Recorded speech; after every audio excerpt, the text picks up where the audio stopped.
Мелничарите денеска доставија предлози и барања до министерот за земјоделство Љупчо Николовски, со кои бараат да се донесат мерки со кои ќе се надминат последиците од лошата жетва. На средбата со министерот информираа за состојбата со годинешната жетва на пченицата и проблемите со кои се соочуваат. Министерот Николовски, како што соопшти од министерството, ветил дека ќе ги разгледа сите барања и брзо ќе се донесат решенија. Ги информира дека владата планира сет мерки за стабилизирање на пазарот со пченицата, кои ќе бидат донесени на идната седница.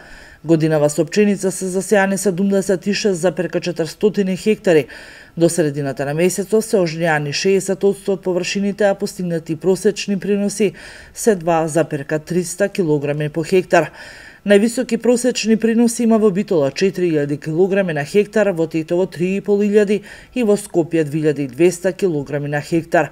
Жетвата кај јачменот се реализира со 90%, односно ожнеани се 46.000 хектари со принос од 1944 кг на хектар.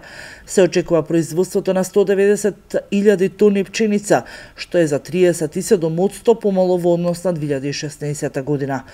Годинешните потреби на Македонија се 300.000 тони и се проценува дека во 2017 година ќе има недостаток од околу 110.000 тони пченица, кои се очекува да се обезбедат преку увоз на пченица и брашно.